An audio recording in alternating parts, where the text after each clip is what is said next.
Good morning and welcome to Sunday Morning at the Marxist Forum, which originates from the Bay Area of Northern California.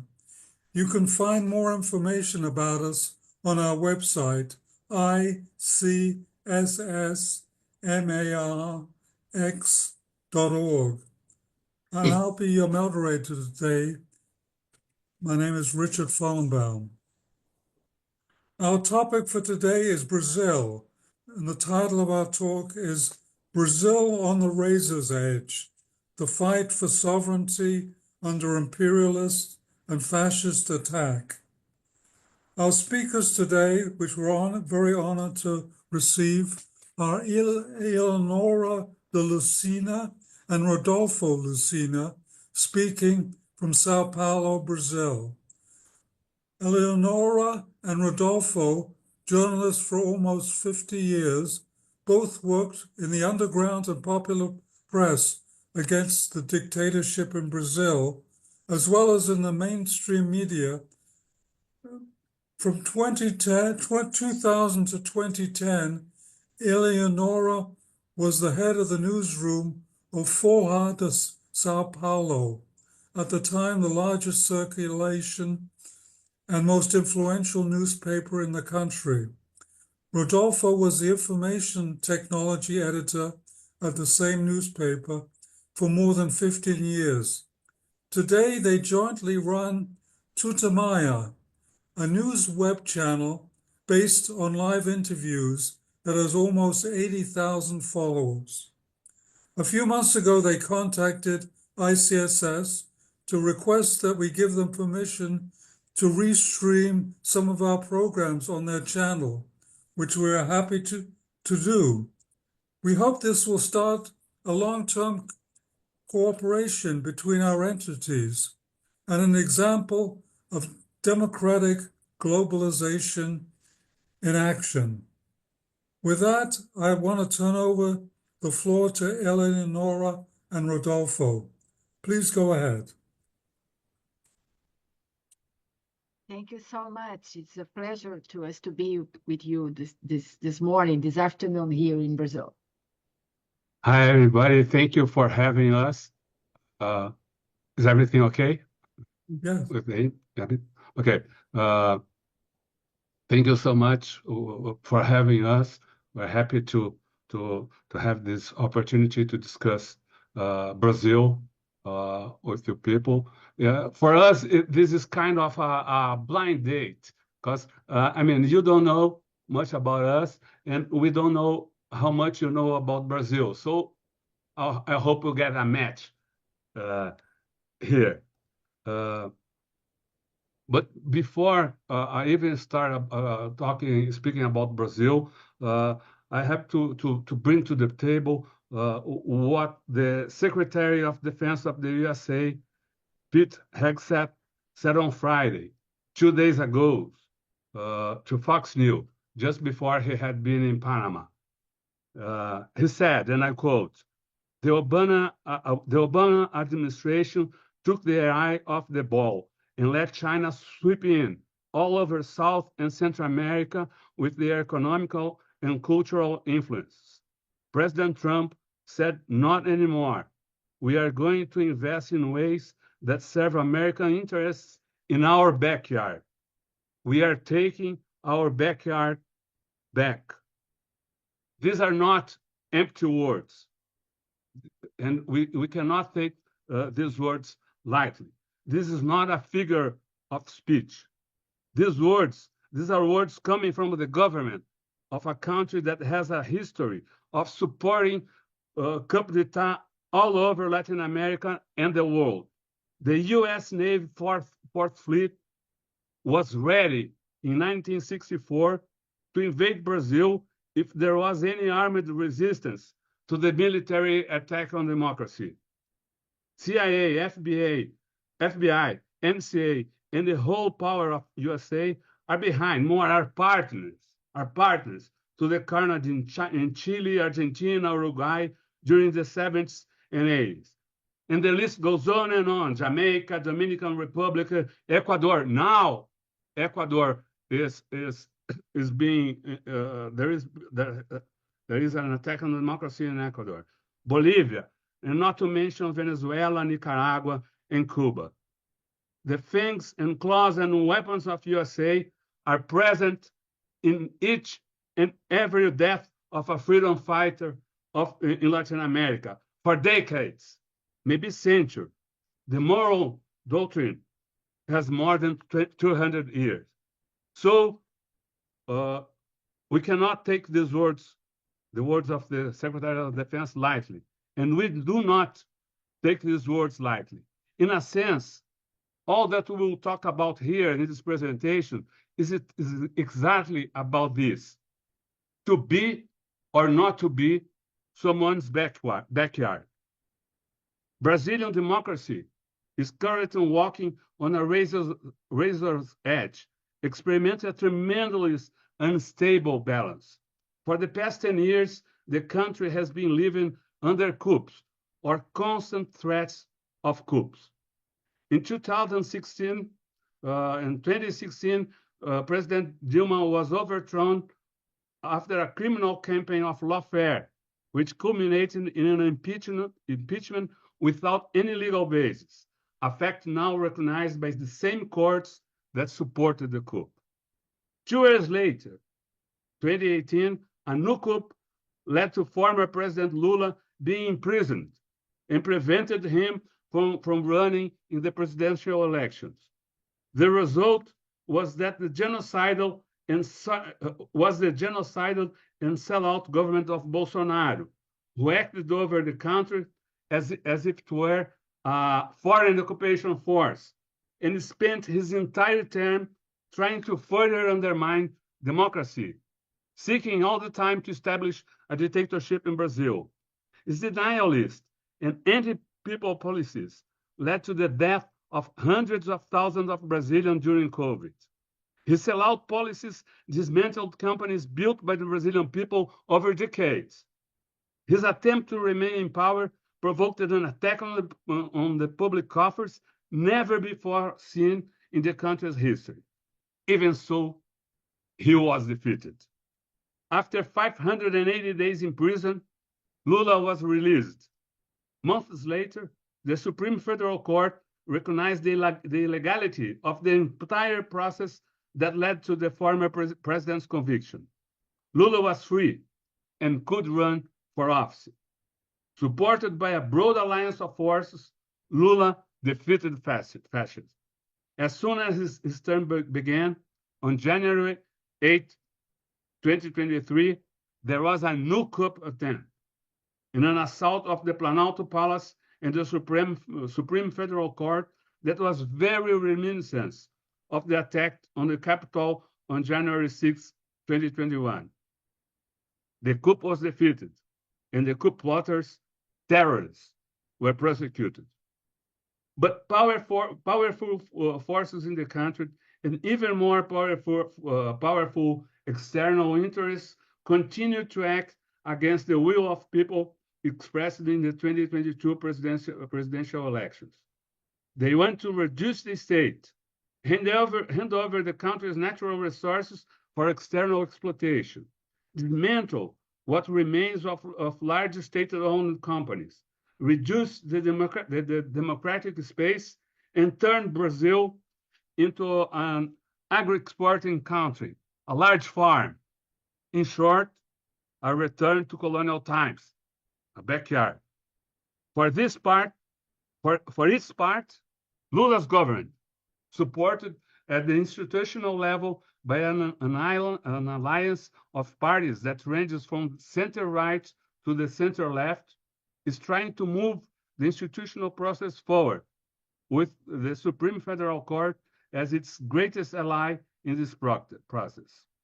Social movements and unions, still weakened by the Temer Bolsonaro years, have been acting discreetly, with little capacity for mobilization.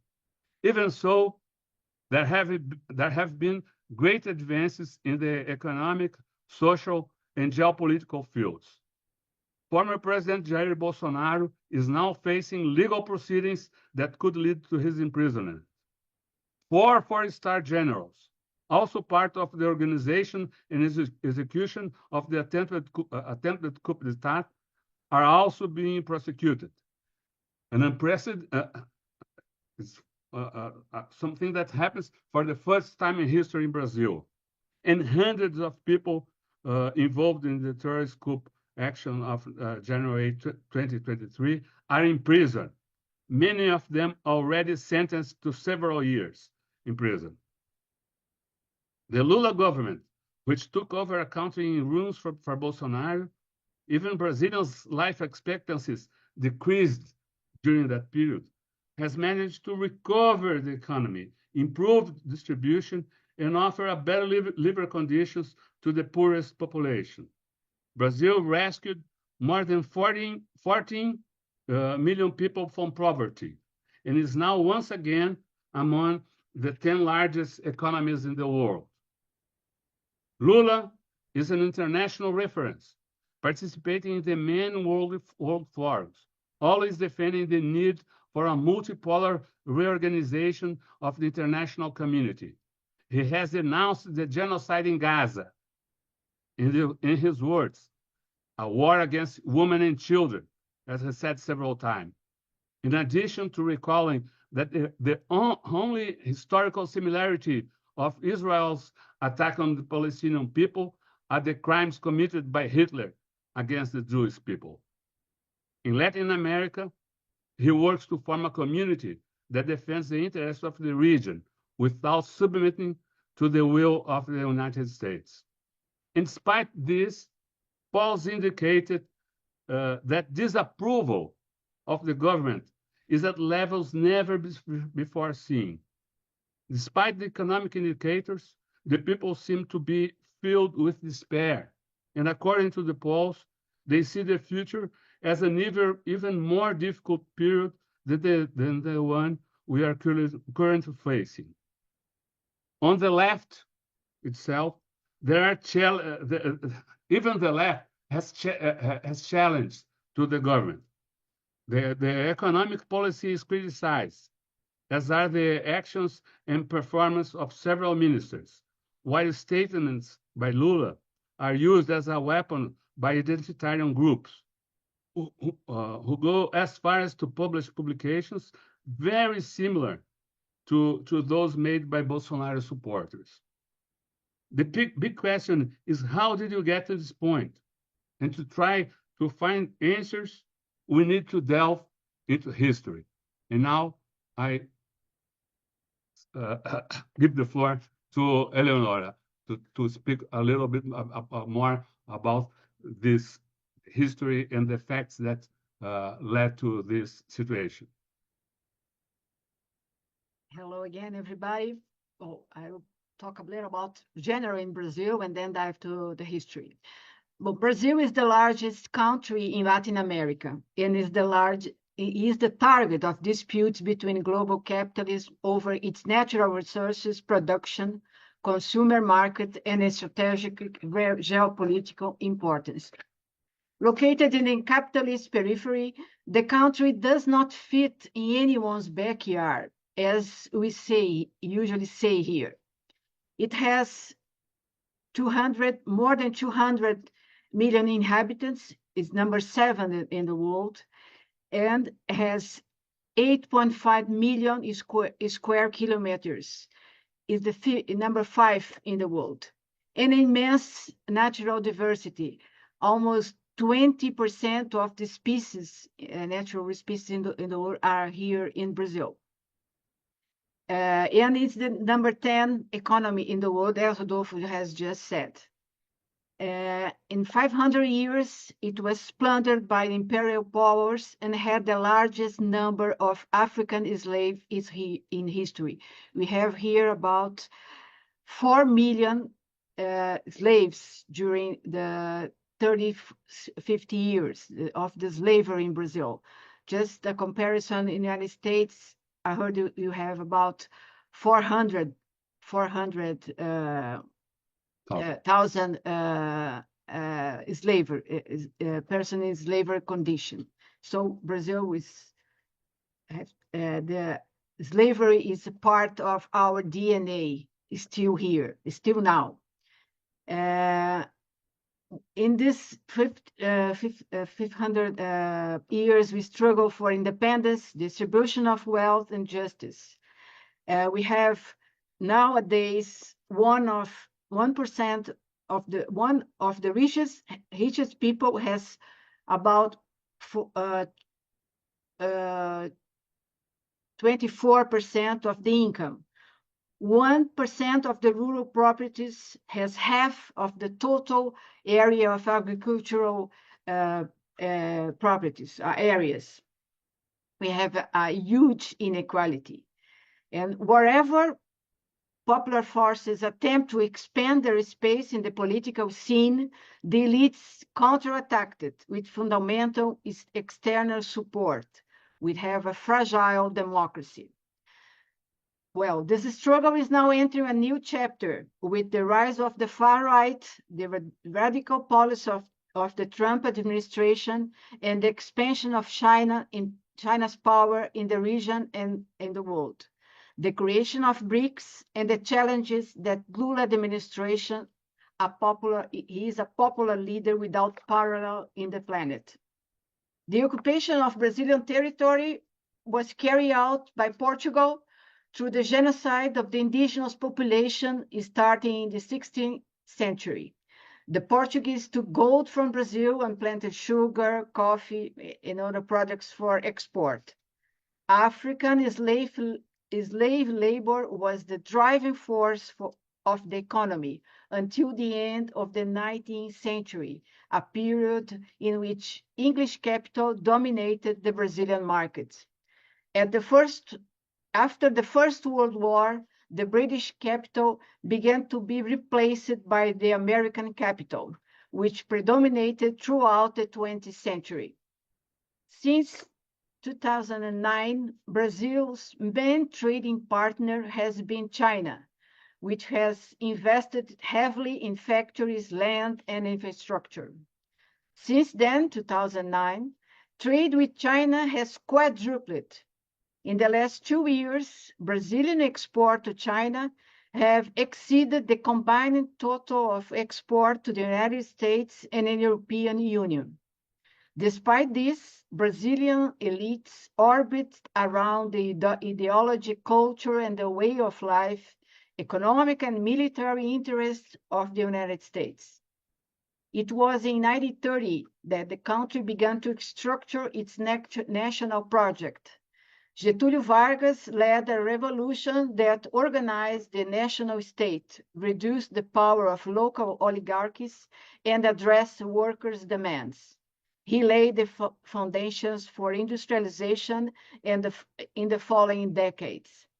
In the negotiation between Vargas and Roosevelt during the Second World War, the first steel mill was established in the country.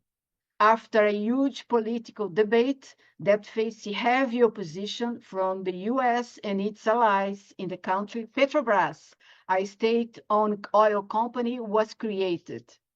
In the same vein, a state development bank and a national energy company were established. Besieged by imperialists, which fomented a huge media campaign around false cases of corruption, Getúlio Vargas committed suicide in 1954. A huge popular commotion took over the country. Places identified as belonging to US and newspapers that attacked the government were vandalized. In his famous letter of testament, Getúlio stated that the interest of the foreign capital against the country led to this tragic end. The fury regenerated by the suicide postponed the coup, which only took place 10 years later in 1964, with support and financing from US. In the meantime, industrialization gained momentum, especially with the automobile industry, which involved foreign and national capital, with state financing. Without agrarian reform and with a historical concentration of land, this process led to a migration to the cities. At the time, the largest ever seen in the world. In the cities grew without planning, without basic infrastructure of housing, sanitation, transportation, education, and health. The population that moved from the countryside to the capitals found precarious opportunities and had to learn to fight for their rights. The labor movement grew both in cities and in agricultural regions, focused on export. In these regions concentrate a large numbers of workers, many of whom were still illiterate. The Communist Party had a growing influence on the mobilization and organization of workers. At this time, the debate about a national project that would meet the needs of the majority of the populations and address continual external dependence began to take shape. The discussion involved intellectuals, politicians, labor unionists, and industrial. It was expressed in books by Celso Furtado, Darcy Ribeiro, and Caio Prado Jr.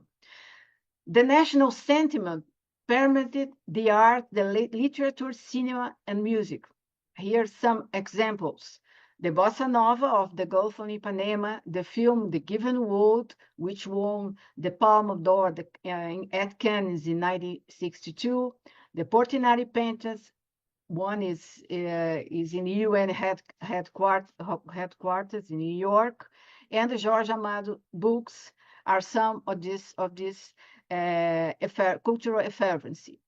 João Goulart, the president deposed by the coup of 1964, launched a series of reforms, increasing the minimum wage, promising agrarian reform, and announcing laws to limit profit remittance for foreign-owned companies. At that time, subsidiaries of Bond and Share and AT&T, which were US-owned, were nationalized. With no investment in the country and providing precarious energy and communication service, these American companies lost their concessions and complained to the US government.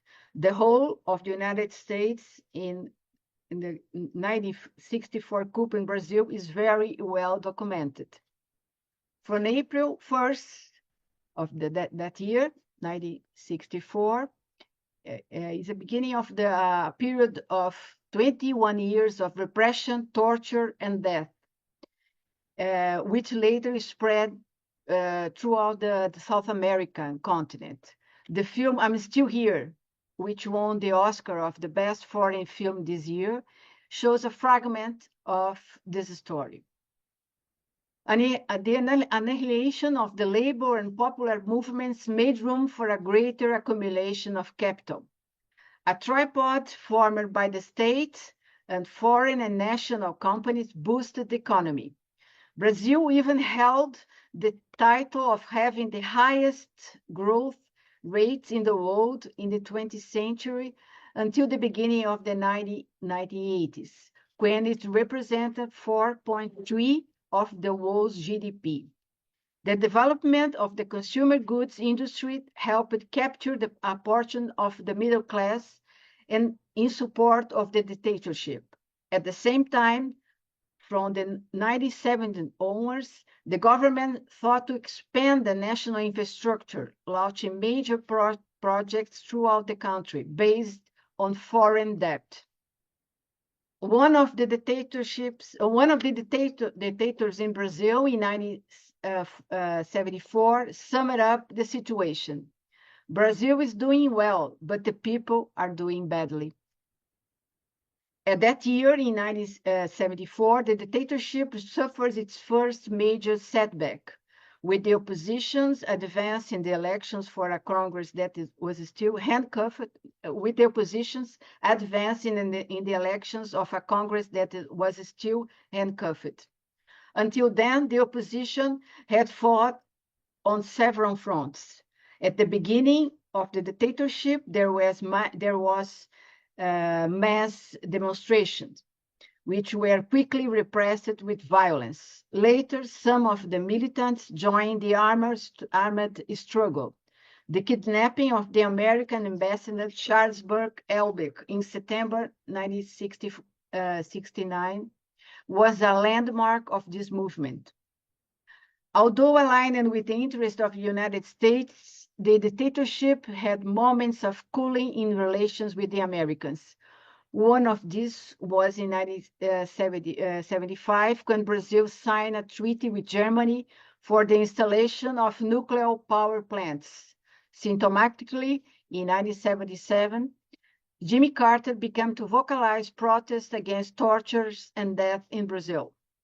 The dictatorship project was gradually weakened by the advance of social movements, the loss of domestic and foreign support, and changes in the international scenario. Salary squeezes and rising inflation triggered a wave of strikes starting in 1979, led by then the young Lula. At the same time, the second oil shock and the abrupt increase in interest rates ordered by Paul Volcker of the United States left the government cornered. The national bourgeoisie, then allied with the military, gradually distanced itself from the government, protesting against what it considered to be excessive presence of the government in the economy. Strikes and the movement for direct election took the streets. 40 years ago, 40 years ago, in March 1985, the dictatorship fell and a civilian government took office, attempting to build a national project. But the dictatorial legacy had left the country heavily in debt and with high inflation, which blocked its development. At that time, the Brazilian economy was larger than China's. But what we saw in the following decades was Brazil embroiled in successive economic crises, while China took off on the world stage. Despite the economic obstacles, the return of democracy made it possible to build an essential milestone for the country, the 1988 Constitution. Only then did illiterate people gain the right to vote. The new Constitution also established the unified health system, which guarantees free public access to health care for all citizens. Since then, the 1988 Constitution has been the main target of capital. Year after year, they have tried to modify it, opening the country to foreign capital, weakening the state, privatizing the public budget, and taking away workers' rights. The governments of color, 1990 to 1992, Fernando Henrique Cardoso, 1995 to 2002, and Bolsonaro, 2019 to 2022, always acted in accordance with these guidelines, denationalizing the economy and promoting a subordinate alignment with the United States. Collor initiated this movement, but it was interrupted by dissent with the bourgeoisie, still divided over the project for the country. Later, under Fernando Henrique, there was open submission. In conjunction with international financial capital, a large part of the community embraced the idea of globalization. Many of the companies with national capital, still family-owned, were sold to foreign investors. Privatizations of public assets were carried out quickly, using public funds. The monopoly on oil exploration, established by Getúlio Vargas in 1953, was abolished, and the company's shares were made available to the international market in the New York Stock Exchange. Vale do Rio Doce, a state-owned company that held a substantial portion of the mineral reserves, was sold for an extremely undervalued price, equivalent to only 2 years of revenue. Deindustrialization advanced, and agriculture gained ground, causing the country to regress to an agrarian export economy, reminiscent of old colonial times. Just to remind you, during the mid-1980s, most of Brazil's exports were manufactured goods. This has not been repeated to this day. At the same time, the banking market was open to foreigners. Financialization began to run wild. In exchange for financial aid, FHC, Fernando Henrique Cardoso, adheres to the Nuclear Non-Proliferation Treaty. In a shady move, he hands over surveillance of the Amazon to the American company Raytheon. The concentration of income and assets, especially land, what Eleonora talked about just in the beginning of this presentation, and the growing violence in cities and the countryside once again activated social movements. This is when the landless workers movement, which we call here Movimento do Sem Terra, MST, holds marches throughout the country demanding agrarian reform. This is when unions go on strike and social movements in the cities denounce policy violence, a legacy of the unpunished crimes of the dictatorship. Defeated by the auxiliary forces of imperialism in 1989, 1994, and 1998, Lula wins the presidential election in 2002. Even without yet having a clear project for the country, he opposes the free trade area of the Americas, which he defined a policy of annexation by the United States in Latin America. His vision gained support from part of the national business community. His next moves were to strengthen Mercosur, created shortly after the redemocratization of Brazil and Argentina, and to create ties with the countries of South America and the Caribbean. Subsequently, for the first time, the South American countries met to discuss defense without the presence of the United States. Very harassed by the financial market and by part of the business community displeased with seeing a mechanic, a worker, as president, Lula spent his first term on the defensive, trying to outwit the retrograde forces and keeping a conservative politician in the central bank. Interest rates in Brazil, very high since the foreign debt crisis in the 1980s, attract capital from all over the world and take up a significant portion of the public budget. Interest expenditure corresponds to 8% of GDP, of the country's GDP. A calculation can help you to measure the weight of interest rates in the Brazilian economy. Since 2005, real 5-year interest rates in Brazil have averaged 6.5% per year. This level allows the investor to double his capital in 11 years. In the US, with real interest rates of 0.4 per year, it would take 173 years for an investor to double his capital. 11 years in Brazil, 173 in the States. That's what the financial capital does in Brazil. This example helps to explain why the interest rate policy, which hinders the country's development, receives support, albeit in secret, from part of the business community and the upper middle class. Business people earn more money as rentiers than by investing in production. The upper middle class has a consumption pattern driven by the interest rates. Foreign investors in particular see Brazil as a playground with no rules for accounting for results like nowhere else in the world.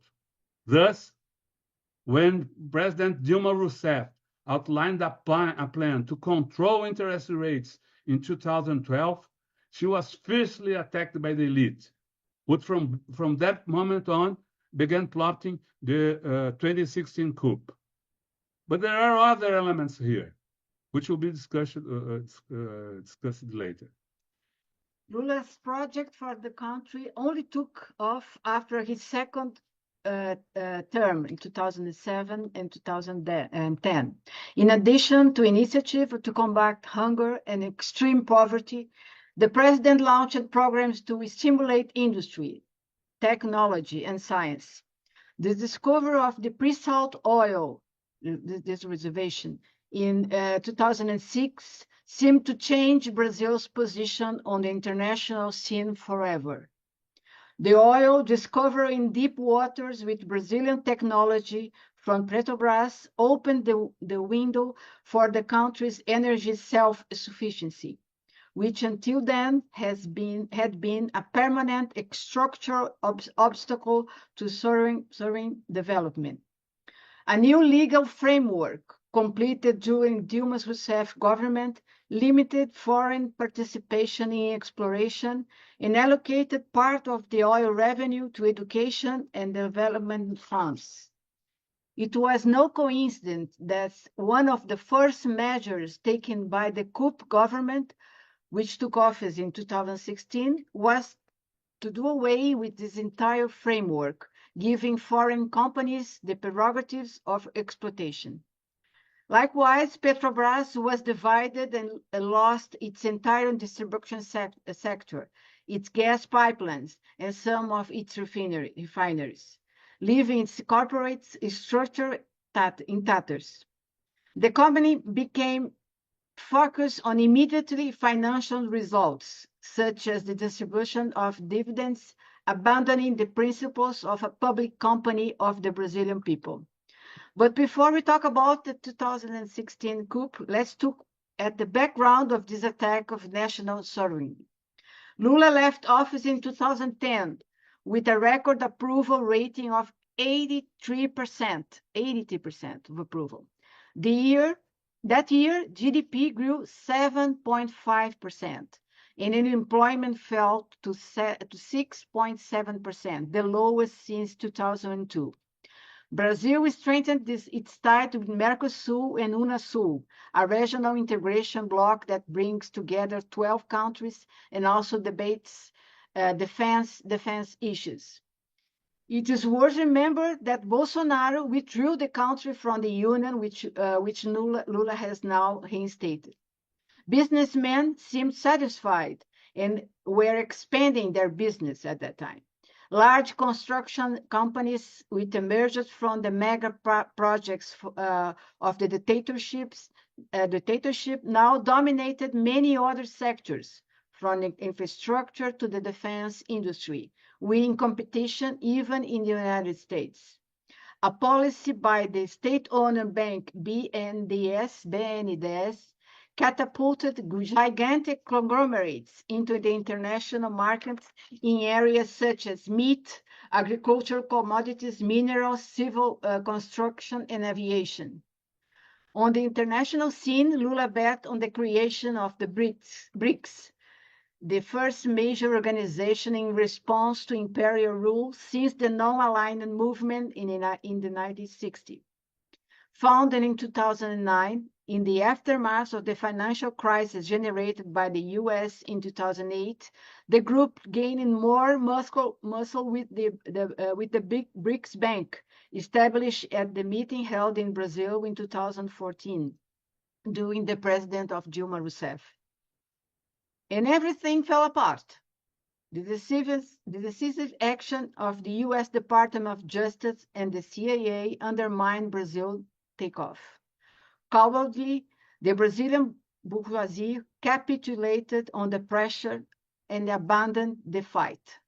What we saw during the Operation Lava Jato was a series of illegal acts aimed at decimating emerging Brazilian companies, with Petrobras at the forefront.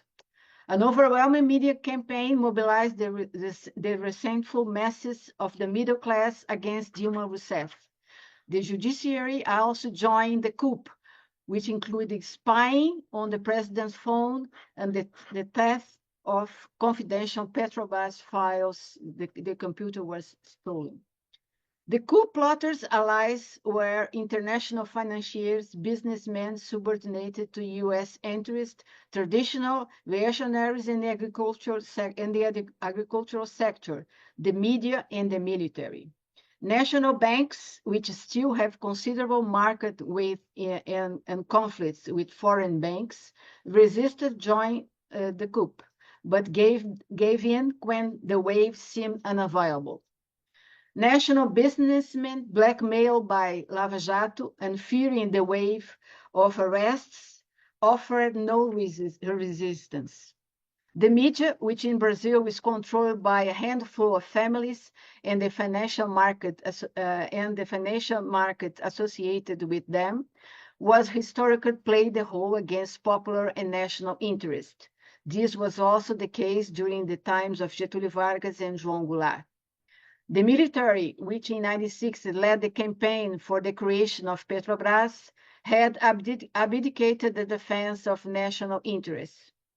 Since the Second World War, when they fought against fascism in Italy under the American command, the military had associated itself with the United States, adopting anti-communism as the backbone of its thinking and purchasing American military equipment. They have orchestrated a succession of coups against democracy, especially in 1964. More recently, starting in the Lula administration, Brazil agreed to lead the UN and US mission in Haiti for 30 years, involving more than 30,000 military personnel. It was a disaster.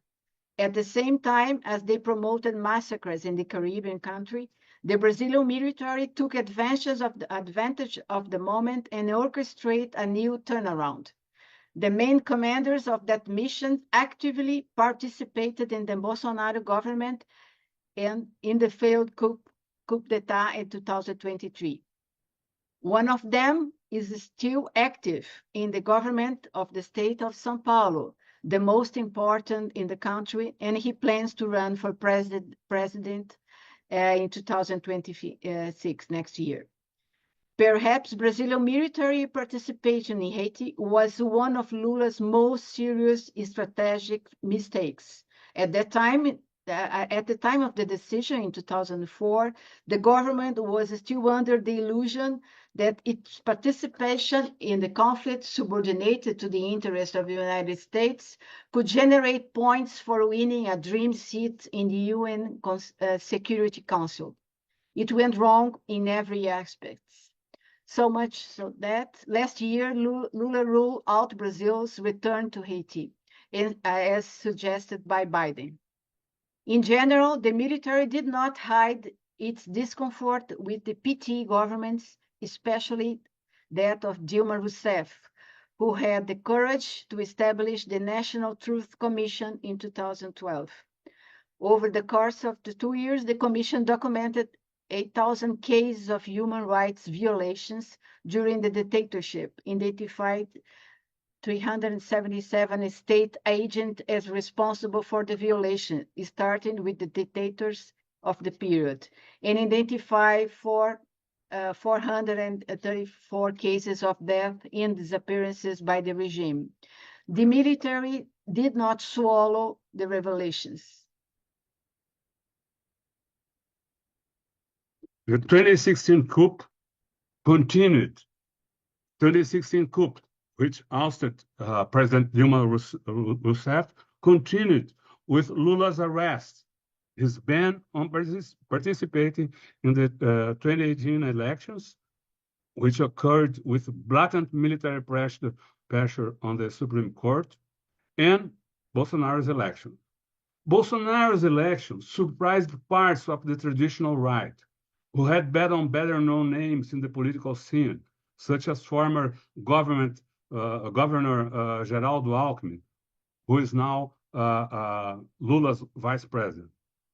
Bolsonaro rode the wave of the global far right, being elected with practically no alliance, using and abusing the resources of social media already taxed in Brexit and in Trump's first election.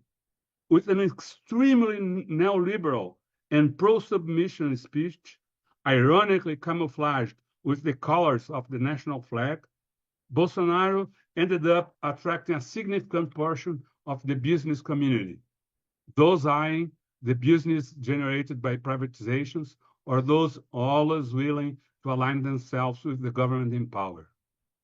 A military man with a terrorist background, Bolsonaro saluted the American flag and acted to hand over the country's wealth, destroy state institutions, and undermine workers' rights.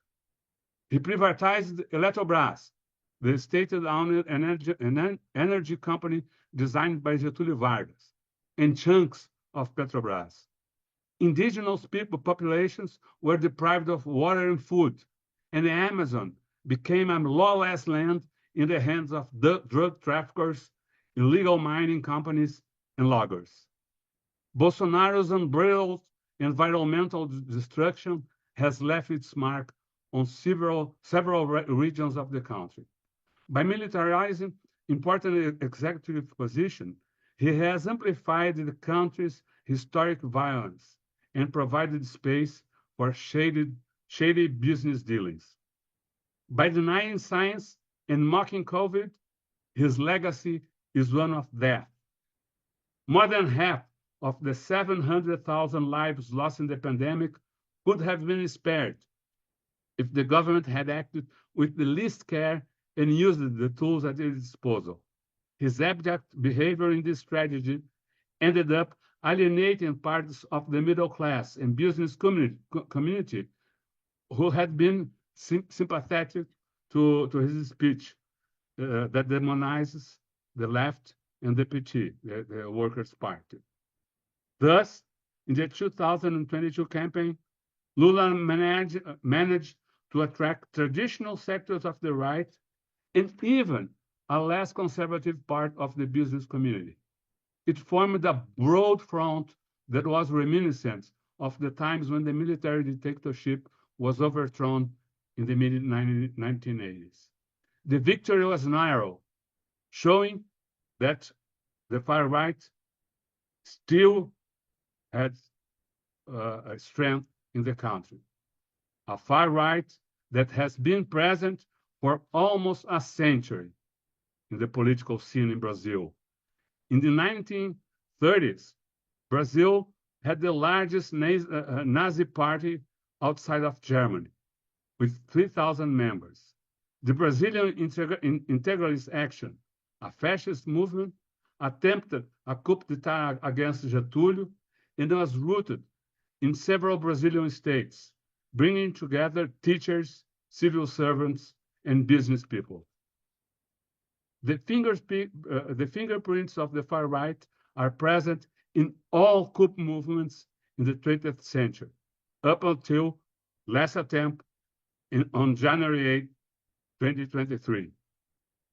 A study released in 2022 showed that between January 2019, when Bolsonaro took office, and 2 years later, May 2021, the number of Nazi groups grew by 270% in Brazil.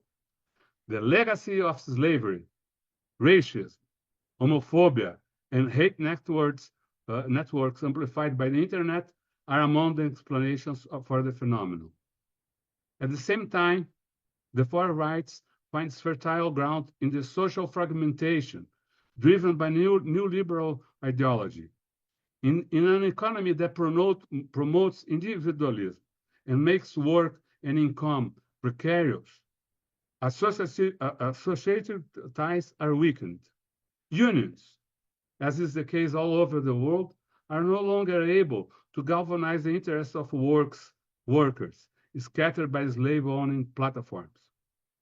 Progressive Catholic religious groups which were essential support points for the movements of resistance to the military dictatorship and the recoveries of rights, have been emptied since the papacy of John Paul II. In recent decades, the religious space has been occupied by neo-Pentecostal groups that preach individualism and the culture of merit, serving as the ideological basis for neoliberalism. Despite all this, Lula won. At the same time, there was also action by the United States, which did not hide its moves to discourage the military from carrying out a coup and keeping Bolsonaro in power. The Democratic Party, the United States, was not interested in having an ally of Trump in power in Brazil. Even so, Bolsonaro and his supporters in the Brazilian armed forces went on with the coup attempt, frustrated by the joint action of the powers of the Republic. That is how Lula took office, facing an attempted coup, a dismantled state, and the most conservative Congress since the redemocratization in 1985, which is reflected in the composition of the cabinet. Lula's well-known skills in the art of political negotiation clash with the personal interest of a congressman who only think of ways to enrich themselves and stay in office. In an unprecedented move, they have balkanized and privatized the public budget, stifling public policy and blocking broader strategy for government plans. A few days ago, just last week, Lula presented an assessment of his first 2 years in office. He highlighted the growth of the Brazilian economy. Brazil grew 3.4% last year. The increase in the minimum wage, falling in unemployment, and the rise in investment. Social programs that serve the poorest lines of credit and a huge list of ongoing projects are also emphasized. He has a lot to show, but he has not yet managed to win over the majority of the society, losing support even among in the poorest, theoretically those who benefit most from his actions. There is a frustration in the air here in Brazil. Even among his main supporters, such as the MST, the Landless Movement, there is widespread criticism about the government's slowness in acting. The bourgeoisie appears to be holding back and divided over Lula. Consider that Bolsonaro may be in prison next year. Some people are already pointing to far-right candidates for the presidential election. The poll shows that Lula will win no matter the candidate of the right wing is. But it's a long way till the presidential election. His approval has stalled. Yes. It's like a contradiction. His approval has stalled, but the polls show that he would win in every scenario, presidential election. The media, after a brief truce during the 2022 election period, continues to criticize Lula's performance. Big tech is leading the charge in creating an environment against Lula, while the financial market continues to its anti-people crusade. The agricultural sector, a major beneficiary of an official credit, is not giving up its position as the first enemy. It's on the external front that Lula navigates with greater ease. From supporting the Palestinians to refusing to send weapons to Ukraine, he has demonstrated autonomy. As president of the BRICS this year, an improvement in his position is expected now that Trump is making clear that one of his goals is reconquering what he considers his backyard, South America. One negative point was his position but Lula's position against Venezuela's entry into the group, the BRICS, a demonstration of political short-sightedness that still needs to be better explained. In the coming weeks, Lula will travel to Moscow and then to China. He has just returned from Japan and Vietnam. He was strongly defended the need of South American integration and an inexorable path if Brazil is to outline a national project. An advocate of multilateralism, Lula has a chance to stand up for his word during his presidency of the BRICS group. BRICS, which is employed in the economic order of the last 500 years, represents 43% of the global GDP, concentrate 50% of the world's oil reserves and 6% of the world's gas reserve, in addition to 74 rice production and 44 of corn, 48 of soybeans, and so on. Since Trump took office, Brazilian reactions against imperial measures have been calculated, avoiding a direct confrontation with the United States. Short-term business pressures and a subaltern thinking that continues to be rooted in the elites weigh heavily in this. At this time of political economic earthquake, Lula has the challenge of confronting the arrogance and the violence of the empire that wants its backyard back. And it will be necessary to unite the nation and seek allies among the BRICS to get through this historical period. Thank you. That's it.